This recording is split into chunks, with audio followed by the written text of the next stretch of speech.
Fala casais, como vocês estão? Hoje o nosso quadro Quanto Rende está diferente. Nós falaremos sobre quanto rende um investimento se comparado com uma dívida. Muitas pessoas que estão endividadas têm esse tipo de dúvida. Será que o meu investimento vai render mais do que a minha dívida? Qual vale mais a pena? Quitar a dívida ou fazer o investimento? Eu vou te mostrar dados e números reais para que você consiga ter esse comparativo e talvez um conceito que seja contraintuitivo e que você vai perceber que tem sentido, tem lógica, mas a matemática não fecha. Nós estamos hoje num lugar diferente, estamos de férias, viajando aqui, estamos num hotel e eu estou gravando aqui esse vídeo, por isso nosso equipamento talvez esteja aqui diferente, nosso ambiente diferente, mas entregando sempre o melhor para vocês como casais e como famílias. A sua família merece ter o melhor, tá bom? Então olha só, nós estamos construindo aqui aquele que será o maior canal de finanças para casais do Brasil. E nós queremos convidá-los a fazer parte disso. Se vocês querem receber conteúdo de investimento com propósito no casamento, educação financeira, planejamento, organização financeira em casal, se inscreve, ativa o sininho para não perder nenhum conteúdo do nosso canal. Essa série está incrível, tem vários vídeos com comparativos que vão trazer luz e clareza para suas decisões financeiras. Vamos juntos no nosso vídeo de hoje. Quanto rende dívida ou investimento? Começando aqui pela parte dos investimentos. Olha só, uma referência que vocês precisam ter como casal é sempre a taxa Selic, que é a taxa básica de juros da nossa economia, e essa informação, como foco principal, você vai encontrar pelo Banco Central, que é o responsável pela divulgação da taxa Selic. Essa é a taxa referência do nosso país. É o mínimo que você precisa receber ou pode receber com segurança nos investimentos que você vai fazer de renda fixa, por exemplo. Então aqui você encontra a taxa Selic numa referência de 15% ao ano. O Banco Central faz reuniões de 45 em 45 dias para definir se essa taxa vai reduzir ou não, e a inflação é um dos motivos pelos quais essa taxa sobe ou desce, esse controle da inflação.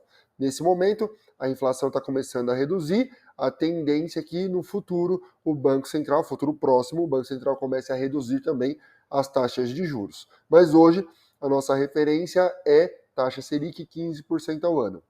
Quando nós falamos de investimentos em pessoa física, você vai encontrar uma outra referência também para investimentos na pessoa física. Taxa Selic é uma, investindo pelo Tesouro Direto, você consegue investir no Tesouro Selic rendendo essa taxa, ou você consegue investir também com a taxa de referência CDI, que é o Certificado de Depósito Interbancário.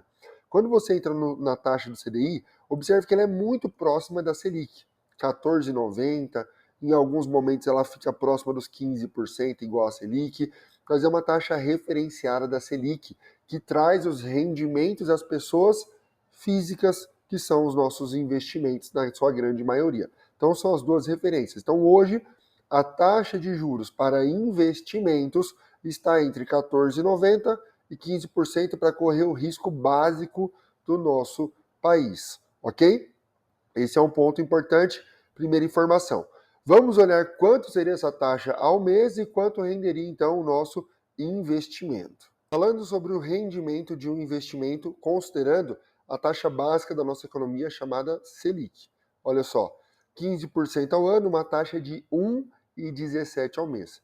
Eu gostaria que você guardasse essa referência, ó, taxa 15% ao ano de retorno do investimento e 1,17 ao mês de retorno do seu investimento. Só que, ao investir em renda fixa, você vai ter que pagar um imposto de renda que já é retido na fonte. Então, se você deixar o seu recurso por menos de 2 anos, você tem essa tabela regressiva de imposto de renda. Quanto mais tempo você deixa, menor o seu imposto, até que ele chegue a 15% ao ano, 15% sobre o seu rendimento. Ponto. O seu retorno com 15% de imposto de renda depois de 2 anos de investimento vai ser de 1% ao mês com essa taxa de 15%, o que é excepcional, retorno líquido já caindo na sua conta. Só que, quando nós falamos de um prazo curto, nós estamos falando de um imposto de renda de 22,5% sobre os nossos 15% aqui. Então nós temos aqui um retorno de 0,92 ao mês. 0,92. Então, fazendo aqui um comparativo rápido, nós teríamos de retorno aproximado, retorno líquido aqui, algo próximo de acima de R$ 1.000 aproximadamente, o retorno de investimento, considerando R$ 10.000 investidos, tá bom? Só que para que vocês tenham essa referência em relação ao investimento, agora no comparativo com o valor das dívidas. Vamos lá conhecer então as taxas de juros das dívidas. Se falarmos da taxa de juros das dívidas, eu vou deixar para você aqui um outro vídeo comparando CDI com Selic dentro do nosso quadro Quanto Rende, para que você já vá se familiarizando e sabendo qual é o melhor produto de investimento para os objetivos de vocês como casal e como família. Ao falarmos sobre dívida, o Banco Central também será a nossa referência, porque ao entrar aqui em estatísticas, você consegue ter uma noção de taxa de juros sobre vários produtos que estão no mercado financeiro e que os bancos oferecem aos seus clientes, porque o Banco Central é o regulador desse sistema bancário também. Então, as taxas de juros estão basicamente aqui dentro do sistema. Eu fiz a abertura de alguns desses empréstimos para que você tenha noção das taxas de juros. Considerando aqui, ó, a primeira modalidade de cartão de crédito rotativo pré-fixado. Olha só, a referência é uma taxa ao mês de 3,36% ao mês. Ao ano, 48%.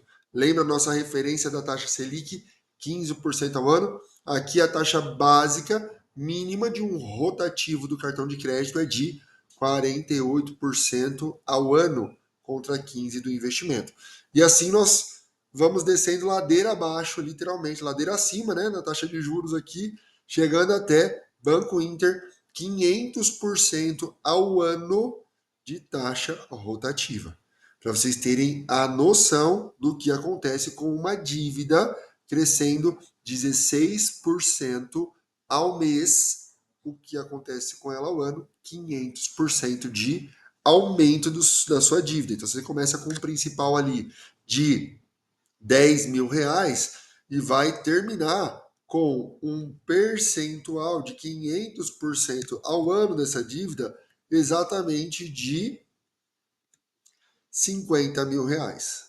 Então nós temos uma dívida que começa com 10 e termina com R$ 50.000 ao final do ano. Tudo isso de juros, tá? Não estamos discutindo aqui justiça ou injustiça ainda, mas é um ponto a se perceber. Isso aqui é rotativo de cartão de crédito.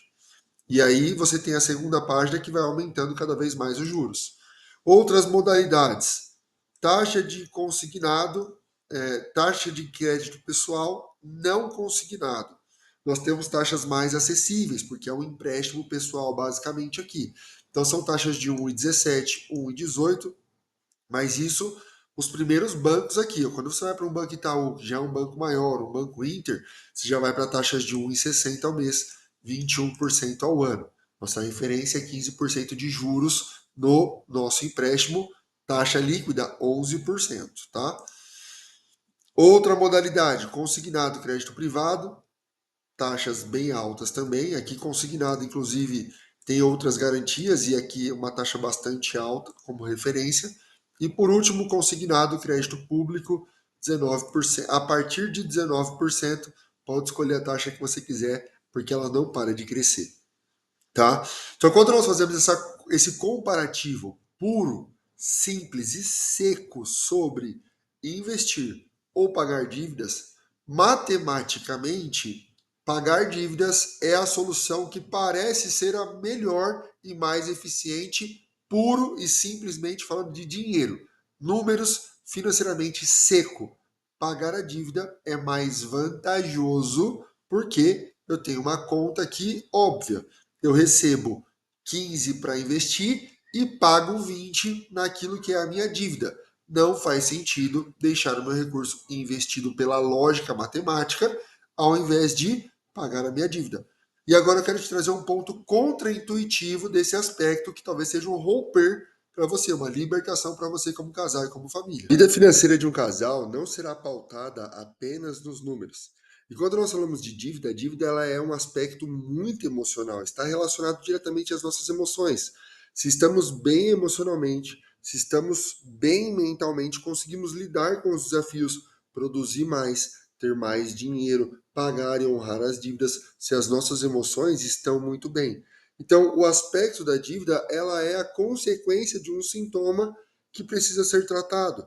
E uma das questões que nós falamos aqui é a seguinte: o que te faz sair da dívida é ter uma reserva que vai te ajudar no dia do imprevisto. Por quê? Mesmo estando endividado, se você não tem uma reserva e surge um novo problema, como você resolve? Fazendo uma nova dívida. Então esse ciclo nunca acaba.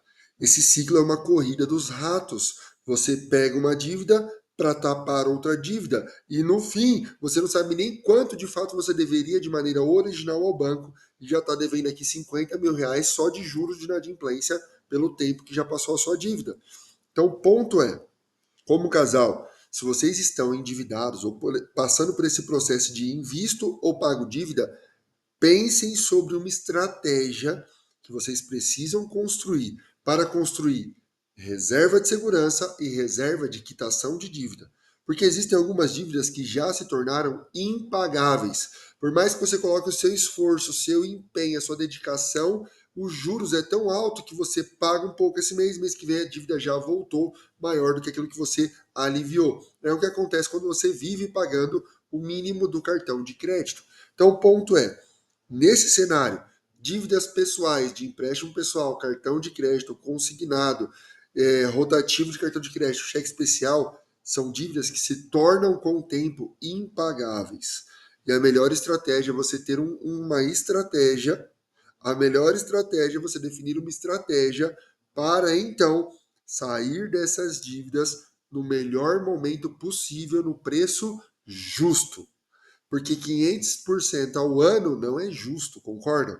Não é justo você receber 15% de retorno para 500 de inadimplência sobre 10 mil reais.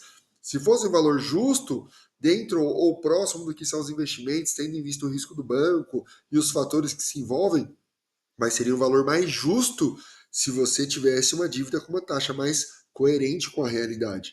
Nesse cenário, já se tornou impagável. Então é necessário ter uma estratégia para a quitação de dívida.